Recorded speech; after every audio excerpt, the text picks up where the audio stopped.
ऐसा नहीं कि हमारा ही नुकसान हो रहा हो। बाबा जी जाप करते रहे। आखिर में 7वां दिन आया और बारिश होने लगी। युवा आगे आए, बाबा जी को कंधे पर उठा लिया कि तो आपने कमाल कर दिया, लेकिन आप बताइए तो आखिर की बारिश होती कैसे है? क्या हम लोग ऐसे करेंगे तो होगा? बाबा जी ने कहा कि मेरा सीधा सीधा सिद्धांत है कि मैं अपने जाप करता हूं,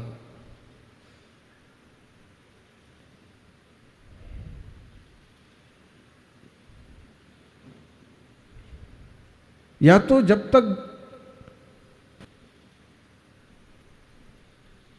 जाप करते करते पानी बरसने लगता है, या फिर जब तक पानी नहीं बरसता है तब तक मैं जाप करता रहता हूं। जब ठान ही लिया कि ऐसा करना है, ऐसा होना है, जब तक पानी न बरसेगा तब तक मैं जाप करता रहूंगा। या तो जाप करते करते पानी बरसने लगेगा, और नहीं तो जब तक नहीं बरसेगा तब तक जाप करता रहूंगा, चाहे 7 दिन हो जाएं। जब कोई चीज़ हम सोचते हैं, जब कोई विचार करते हैं, तो कहीं ना कहीं वो फलता है। इसलिए अच्छा सोचो, अच्छा सोचो। सासू माँ के लिए भी अच्छा सोचो।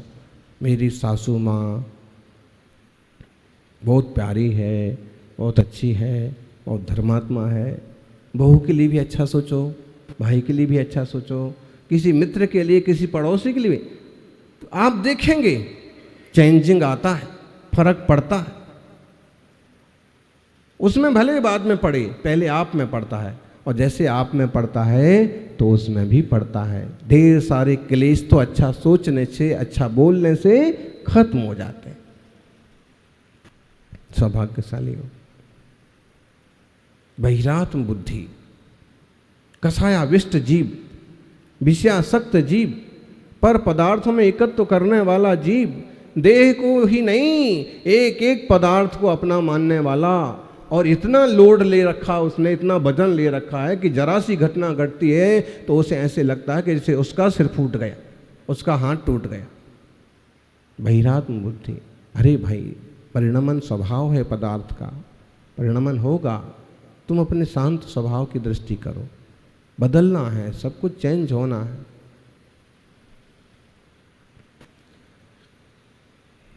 धूप, भाई महाराज जी पर छाता नहीं लगता है, छाता तो राजा पर लगता है।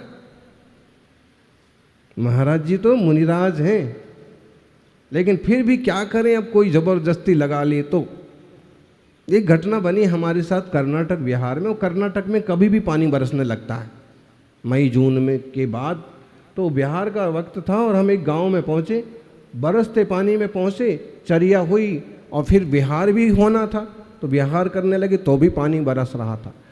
तो जब हमारा वहाँ से बिहार हुआ तो 4-5 आदमी उस गांव के, थोड़े धर्मात्मा तो सब जगह रहते हैं, वहाँ भी थे, भाषा नहीं समझते,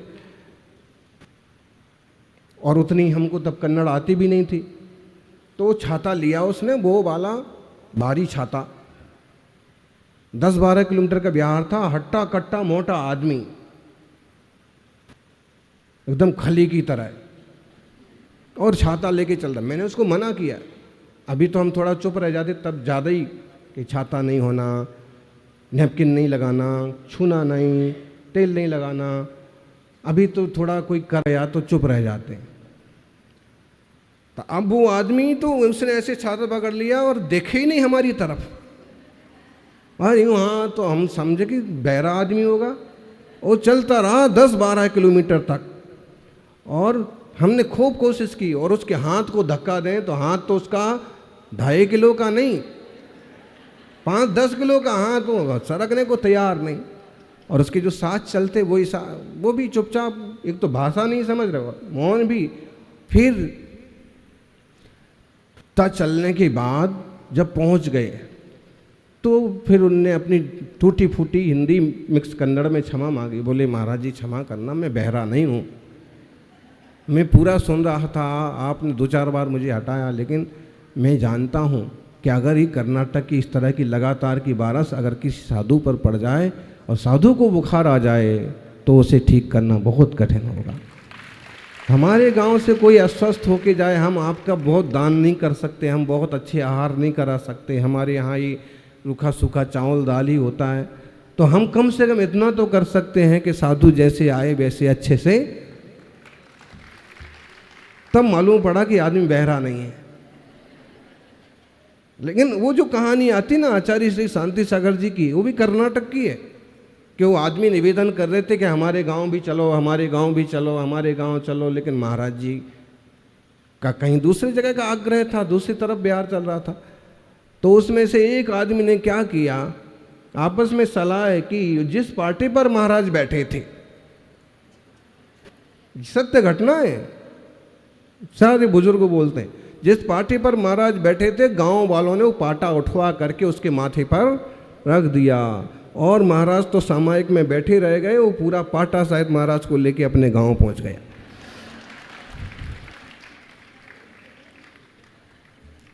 सामायिक में कुछ बोल भी नहीं सकते। भाई जो है ना, श्रावक भी बहुत विचित्र विचित्र होते हैं, इनको इतना वो मत समझ लीजिएगा। हाँ, हमने जैसे कल भी सुनाना था, और ऐसा होता है जब कहीं मान लो जोड़े की विधि है, वो पड़क गए तो कहता है जोड़ा जोड़ा जोड़ा, हमारा जोड़ा है, और फिर जब पड़क गए परिक्रमा हो गई तो फिर कहता है कि भाई बहन का जोड़ा है। अब भाई ठीक तू ही सही। तो ऐसे भावना वाले लोग होते हैं, भक्ति वाले श्रावक होते हैं।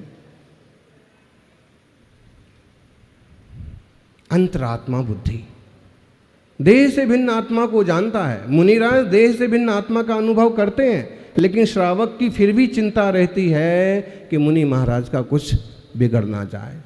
हमारी तरफ से तो हम पूरी सावधानी बरतें। फिर क्या हुआ, अंतरात्मा अगर ये निर्णय हो गया, निर्णय तो करना पड़ेगा। उस पर ही घटना चल रही थी कि जब इस मेन सड़क पर आ गई तो ये फैक्ट्री है ना, पूरी पुराना मिल, इसको इशारा करके बोले कि महाराज जी किसी ज़माने में देश की बहुत बड़ी फेमस मिल थी।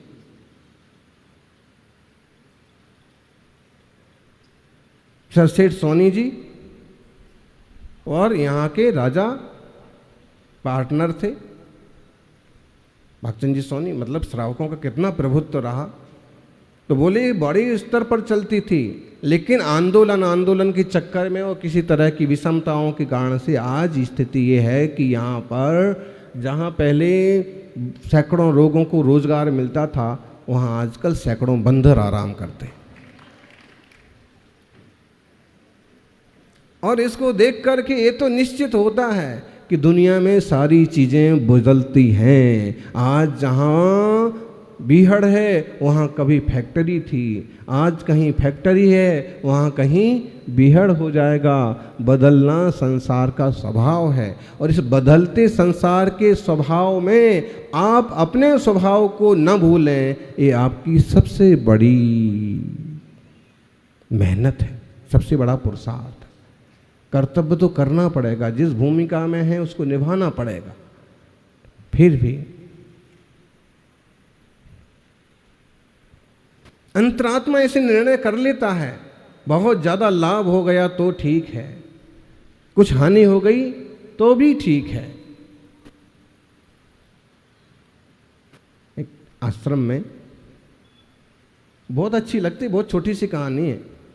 गुरु शिष्य रहते थे। योग संयोग की बात, पास के गांव का किसान आया और उसने कहा कि गुरुदेव, मेरी इच्छा है कि इस हरियाली अमावस्या पर आपको गाय गिफ्ट कर दूं। बरसात का मौसम आ गया, थोड़ी फसलें वगैरह, कुछ फल वगैरह मिल गए, गायों को खाने का चारा वगैरह मिल गया, किसान खुश हो गया और उसने एक हट्टी कट्टी बढ़िया गाय ला करके आश्रम में बांध दी। और शिष्य तो एकदम नाचने लगा, खुश हो गया। अब दूध पिएंगे, मावा, रबड़ी और रसगुल्ले बनेंगे। खूब सपने देख देख के नाचता है, खुश होता है, और होता भी है। गाय का दूध निकला, दूध पिया, दही बन गया, दही खाया। 2-4 दिन में तो इतना खुश और मस्त हो गया कि बिल्कुल गाय के बिना काम चलने वाला नहीं। इतने में योग संयोग की बात बनी कि पता नहीं किसान को क्या सूझा या लोगों ने क्या सुझा दिया। तो आया आश्रम में और आओ देखा ना ताओ, बाबा जी से बोला मैं अपनी गाय लेके जा रहा हूँ।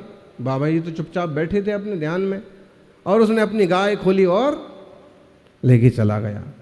और जैसे ही गाय लेके गया तो शिष्य आया रोता हुआ, गुरुजी गर्म हो गया। तो गाय ले गया।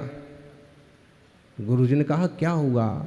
वो गाय आई थी ना, गाय लेके आया था, अपन दूध पीते थे, तो गाय लेके चला गया। गुरुजी ने कहा तो ठीक है, अच्छा हुआ गाय लेके चला गया। रोज रोज गोबर उठाना पड़ता था, रोज रोज झाड़ू लगाना पड़ती थी, रोज रोज गाय के खाने का प्रबंध करना पड़ता था। अच्छा हुआ गुरुजी समझदार हैं कि उस परिस्थिति में भी साम्य बना रहा और इस परिस्थिति में भी साम्य बना रहा। और शिष्य, ऐसा होता है, ऐसा हो जाता है। सम्यक दृष्टि के जीवन में इस तरह का बैलेंस बनने लगता है। एक कहानी ऐसे ही नहीं चल पड़ी। जैसे एक वो कहानी आती है कि मुनीम जी ने आके कहा, बड़े रोते रोते चेहरे से कहा कि सेठ साहब बहुत नुकसान हो गया, अरब देशों से आने वाला जहाज जो था वो बीच में डूब गया।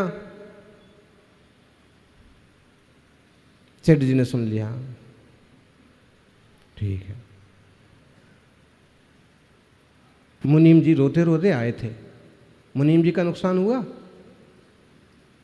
मुनीम जी को पता है कि मेरी पगार जो 20,000 है, 30,000 है, वो उतनी मिलना ही है। फिर भी जब वो ऐसी कोई बात बनेगी तो बोलेंगे ऐसे कि जैसे उनको खुद तकलीफ हो रही। लेकिन सेठ जी शांत बने रहे। योग संयोग की बात, थोड़ी देर में दूसरा संदेश आया और अब की बार मुनीम जी नाचते हुए आए। एकदम बड़ा गजब हो गया, आनंद हो गया। अपना जहाज नहीं डूबा, वो जो डूबा है वो कोई और दूसरा जहाज था। अपना जहाज तो बस बंदरगाह पर आने ही वाला है। और सबसे बड़ी खुशी की बात है कि जिस माल का रेट कल तक आधा था, समाचार मिलता है अभी हाल कि उस माल का रेट भी 2 गुना हो गया। फायदा ही फायदा। सेठ जी ने कहा ठीक है। मुनीम जी ने सोचा जब ऐसे कहा तो भी फर्क नहीं पड़ा, और जब ऐसे कहा तो अभी नहीं फर्क पड़ा। सेठ जी बात क्या है? सेठ जी ने कहा कि दुनिया है ऐसे ही चलती रहती है, कभी ऊंचा होता है कभी नीचा होता है।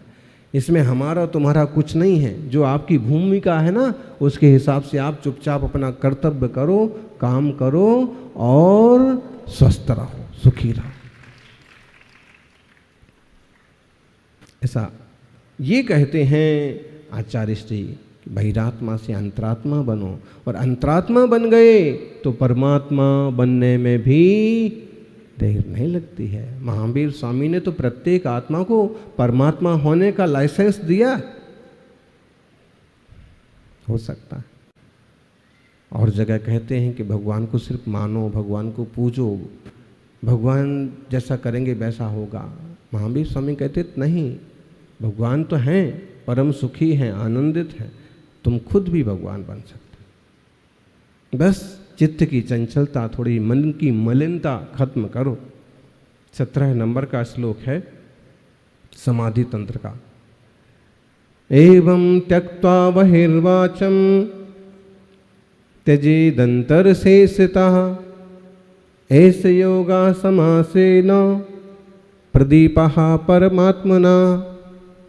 बोले जो तुम्हारे भीतर चलता रहता ना बचना लाभ, इसे छोड़ो। भीतर भीतर लोग बहुत बुड़बुड़ाते रहते हैं, बाहर से तो चुप हो जाते हैं, लेकिन अंदर अंदर अंतर्जल्प चलता रहता है। ये बम त्यक्त्वा बहिर्वाचम, बाह्य वचन को छोड़ करके त्यजेदंतर शेषता, भीतर के वचन व्यवहार को भी छोड़ो। ऐसे योगा समासेना, यह जो योग है संक्षेप से यही प्रदीपः परमात्मना, परमात्मा बनने का प्रदीप है, परमात्मा बनने का रास्ता है।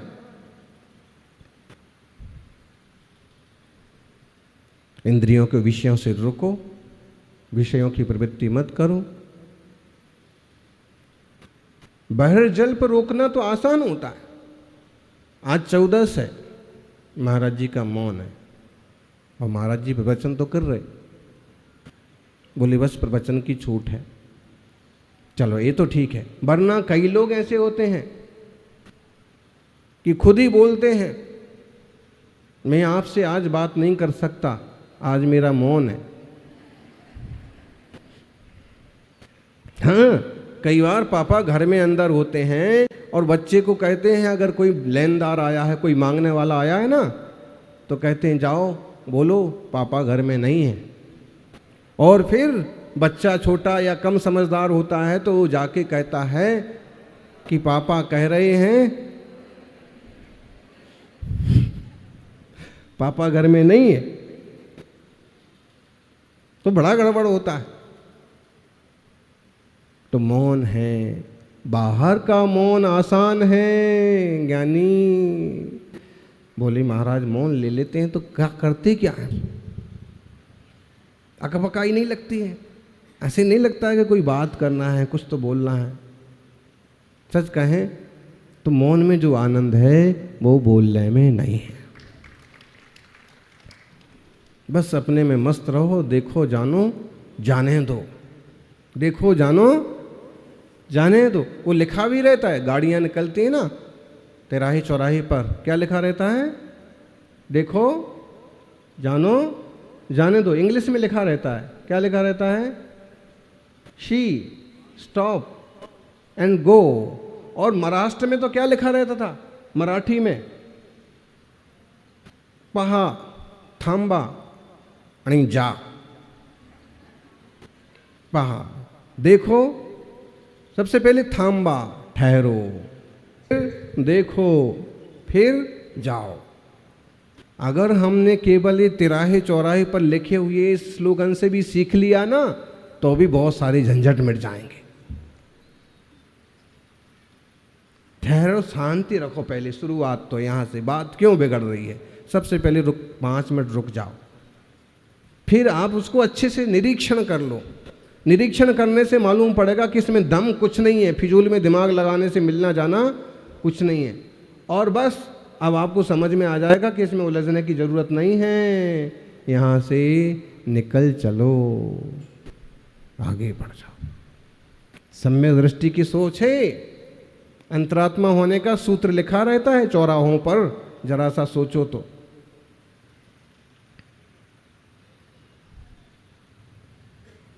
एवं त्यक्ता बहिर्वाचम त्यजेद अंतरशेषता। बाह्य वचन व्यवहार को छोड़ के अंतरंग का वचन व्यापार भी छोड़ो। भीतर भीतर बहुत चलता रहता है, भीतर का बचना लाभ रुक गया, मन वचन का शांत हो गया, तो बोले परमात्मा बनने का यही उपाय है। तो अपन मनाएं, उनके गुणों का स्मरण करेंगे, भक्ति पूजा करेंगे। ओम।